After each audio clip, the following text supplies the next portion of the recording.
স্পষ্ট ভাষায় কয়েকটি কথা আমরা জানিয়ে দিচ্ছি।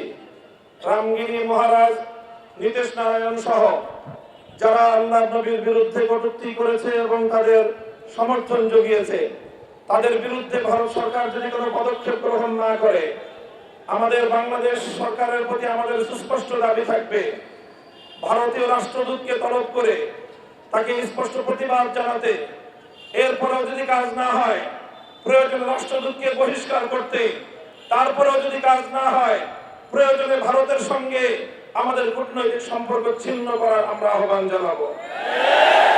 আমাদের দ্বিতীয় স্পষ্ট বক্তব্য হলো, আমাদের দেশে মাঝে মাঝে আল্লাহর নবীর বিরুদ্ধে কটূক্তিকারী কিছু মুরতাদের আবির্ভাব ঘটে। আমরা স্পষ্ট ভাষায় আমাদের অবস্থান ব্যক্ত করছি, আল্লাহর নবীর ইজ্জতের প্রশ্নে আমরা কোনো বিষয়ে ছাড় দিতে আপোষ করতে প্রস্তুত নাই। আমাদের অব্যাহত দাবি, আল্লামা আহমদ শফির দাবি, আল্লামা জুনায়েদ বাবুনগরীর দাবি, আল্লামা মুহিবুল্লাহ বাবুনগরীর দাবি হলো নবীজির বিরুদ্ধে কটূক্তিকারীদের জন্য সর্বোচ্চ শাস্তির আইন, মৃত্যুদণ্ডের বিধান চাই।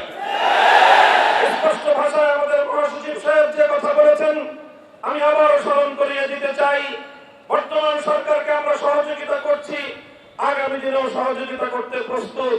কিন্তু ইসলামের বিরুদ্ধে, আল্লাহর নবীর ইজ্জতের বিরুদ্ধে যদি সরকার বুঝে বা না বুঝে কোনো পদক্ষেপ নেয়, আমরা সতর্ক করব। সতর্কর পর যদি তারা সতর্ক না হয়, আমরা আমাদের কঠোর পদক্ষেপ নিতে বাধ্য হব। আল্লাহর নবীর হাদিসকে অস্বীকার করা, এটা নবীজিকে অবমাননার নামান্তর।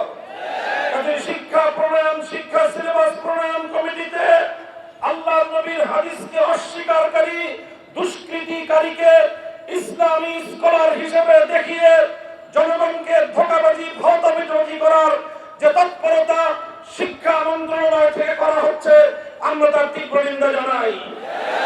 এরপরে যদি সেই বিতর্কিত ব্যক্তিকে সেখান থেকে বাদ না দেওয়া হয়, হেফাজতে ইসলাম কঠোর